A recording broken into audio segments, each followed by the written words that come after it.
दिवसभरातील घडामोडींचा घेऊया थोडक्यात आढावा।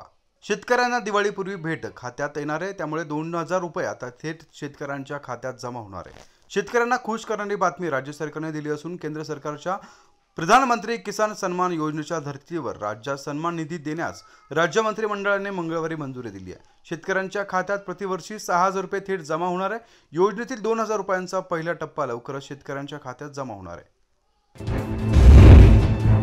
गरिबाची लेक आता होणारे लखपती। मुलींच्या सक्षमीकरणासाठी लेक लाडकी योजना राबवून घरी कुटुंबातील मुलींना लखपती करण्याचा निर्णय मंगळवारी झालेल्या राज्य मंत्रिमंडळाच्या बैठकीत घेण्यात आला।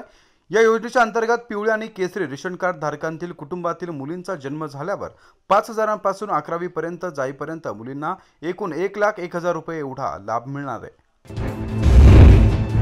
विद्यापीठाच्या नावात आता औरंगाबाद ऐवजी छत्रपती संभाजीनगर करण्यात येणार आहे। डॉक्टर बाबासाहेब आंबेडकर मराठवाडा विद्यापीठाच्या नावात औरंगाबाद ऐवजी छत्रपती संभाजीनगर असा बदल करण्यास मंत्रिमंडळाने मान्यता दिली। यामुळे विद्यापीठाचे नाव आता डॉक्टर बाबासाहेब आंबेडकर मराठवाडा विद्यापीठ छत्रपती संभाजीनगर असे होणार आहे। राज्यातील 40 संस्था या अडचणीत आल्या। राज्यात कुठे आढळलेले अनाथ बालक आणि बालिका, त्याचप्रमाणे विधी संघर्ष बालकांना सांभाळणाऱ्या राज्यातील सुमारे 40 संस्थांना गेल्या 18 महिन्यांपासून परिपोषणाचा खर्च शासनाकडून मिळालेला नसल्यानं या मुलांचे उदरभरण करणे आणि सेवाभावी संस्थांना कठीण झाले। यामुळे हा प्रकार लक्षात येता आता सध्या या संस्थांना पुन्हा देणगीदारांपुढे हात पसरण्याची वेळ येणार आहे। महावितरणाचा शहरातील गणेश मंडळांना शॉक लागलाय। गणेश मंडळांना यंदा अधिक महावितरणाने आधी जोडणी देताना त्रास आणि आता गणेशोत्सव मंडळात बैठकीत वीज पुरवठ्याचे दर हे स्लमनुसार बदलू नये असे ठरले असताना देखील महावितरणाने त्यात बदल न करताच हे बिले गणेश मंडळांना दिले। त्यामुळे मोठ्या प्रमाणात या गणेश मंडळांना भुर्दंड सोसावा लागणार आहे। नाशिक जिल्ह्यातील निफाड तालुक्यात 418 लिटर भेसळयुक्त दूध नष्ट करण्यात आले। विविध पावडर वापरून गायीचे भेसळयुक्त दूध बनवणाऱ्या निफाड तालुक्यातील बोकडदरे शिवारातील 1,00,000 बंगल्यावर अन्न औषध प्रशासनानं आणि ग्रामीण पोलिसांनी धाड टाकून 48,000 रुपये किमतीचा भेसळीचा साठा नष्ट केला।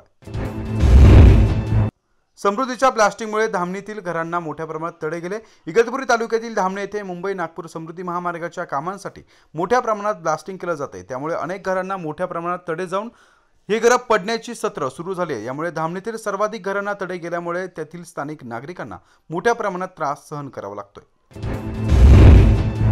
केंद्राच्या एनकॅप योजनेचे वाजले 12। केंद्र सरकारच्या पर्यावरण मंत्रालयाने अर्थात राष्ट्रीय स्वच्छ हवा कार्यक्रम योजनेचा निधी 3 महिन्यात खर्च करा अथवा परत करा अशी तंबी दिल्यानंतर नाशिक महानगरपालिका प्रशासनानं तो 14 कोटी रुपयांचा निधी सायकल ट्रॅकवर तर 6 कोटींचा निधी दुभाजक सुशोभीकरणावर उधळपट्टीचा घाट घातलाय। त्यामुळे आता या संपूर्ण कामांना महासभेने देखील मंजुरी दिली आहे। 10,000 वृक्षारोपण आणि 1.25 कोटींची उधळण होणार आहे। नाशिकमध्ये पाऊस आता परतीच्या मार्गावर असताना महानगरपालिकेच्या उद्यान विभागाकडून शहरातील सर्वच विभागात विविध खुल्या जागांवर दुर्धप्पा वृक्ष रक्षणासह वृक्ष लागवड केली जाणार आहे। मात्र अवघ्या 10,500 रुपये या संवर्धनावर तब्बल 2,16,73,000 रुपयांचा खर्च केला जाणार आहे। या ठेकेदारांवर उधळपट्टी होणार आहे। त्यामुळे या संपूर्ण कोटींचा मोठ्या प्रमाणात उधळपट्टी कशा प्रमाणात केली जाते याचं चित्र सध्या पाहायला मिळत आहे। सरपंच पदाचे आरक्षण नव्याने निश्चित करण्यासाठी मोठ्या प्रमाणात हालचाली सुरू करा या संदर्भात राज्य सरकार देखील प्रयत्नशील असल्याचं पाहायला मिळतंय। राज्यभरातील सरपंच पदाच्या आरक्षणाच्या बाबतीत नव्याने निश्चित आरक्षण करणं आणि त्यासाठी 50% वर हे आरक्षण जाऊ देऊ नका असा आदेश मुंबई उच्च न्यायालयाच्या नागपूर खंडपीठानं मंगळवारी राज्य सरकारला दिला आहे। गेल्या 3 ऑक्टोबर रोजी झालेली ग्रामपंचायतीची निवडणूक सध्या लागू असलेल्या वादग्रस्त आरक्षणानुसार आरक्षणाचा या संपूर्ण मार्ग सध्या मोकळा झाल्याचं देखील पाहायला मिळणार आहे।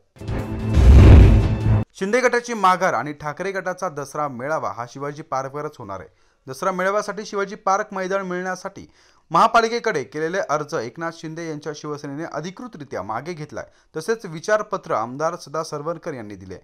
उत्तर विभागाच्या सहाय्यक आयुक्तांनी हे पत्र दिले। मुख्यमंत्री एकनाथ शिंदे यांनी दिलेल्या निर्देशानुसार हिंदू सणांमध्ये एकमेकांमधील वाद टाळावा असे हिंदू धर्मीयांना आणि महाराष्ट्र प्रेमींना आनंदाने हे सण साजरे करण्यात यावे यासाठी हा अर्ज मागे घेण्यात निर्णय घेतल्याचं एकनाथ शिंदे यांच्या शिवसेनेच्या पत्रात नमूद करण्यात आले।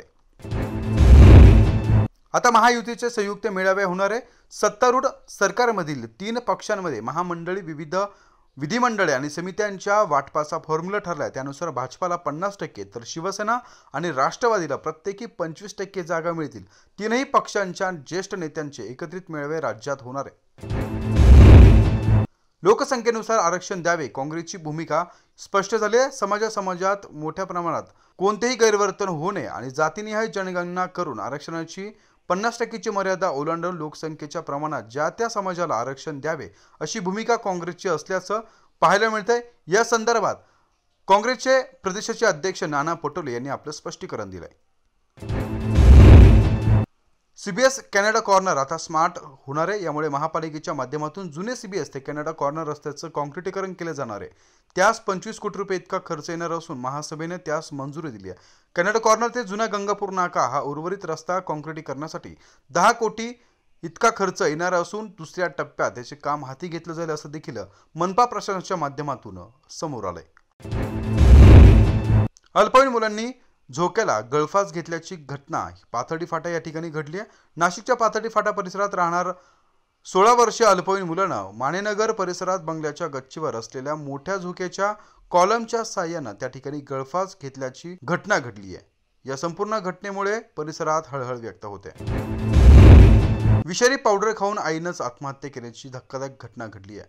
पंचवटीतील ही घटना असून लग्नाला जेमतेम 2 वर्षे झाले असताना विवाहितेने एका गोंडस छकुलीला नुकताच जन्म दिला होता. ती अवघ्या 10 महिन्यांची असताना मातेनं विषारी पावडर खाऊन आपला जीवन प्रवास संपवला. ही घटना पंचवटी येथील असून पंचवटी कारंजा परिसरात या घटनेनं एकच खळबळ उडाली आहे. नाशिक शहरातील डेंग्यू रुग्णांची संख्या आता कमी झाल्याचं पाहायला मिळतंय. शहरात डेंग्यूची साथ आटोक्यात आली असून मागील महिन्यात 200 पर्यंत गेलेली रुग्णसंख्या ऑक्टोबर महिन्याच्या 10 तारखेपर्यंत अवघ्या 12 रुग्णसंख्येवर येऊन ठेपली आहे. नाशिक शहर पोलीस पुन्हा एकदा ॲक्शन मोडवर आले असून शहरात मनाईचे आदेश लागू करण्यात आले. नाशिक पोलीस आयुक्त अंकुश शिंदे यांनी पुन्हा एकदा मनाई आदेश लागू केला. नाशिक शहरात कायदा सुव्यवस्था अबाधित राहावी आणि आगामी नवरात्र उत्सवात ती टिकून राहावी यासाठी नाशिक पोलिसांनी मनाईचे आदेश लागू केले आहेत. या बातम्यांचं आजचं बातमीपत्र इथेच संपलं. पुन्हा भेटूया पुढील प्रश्नात. तोपर्यंत धन्यवाद. बघत राहा जागर जनस्थान.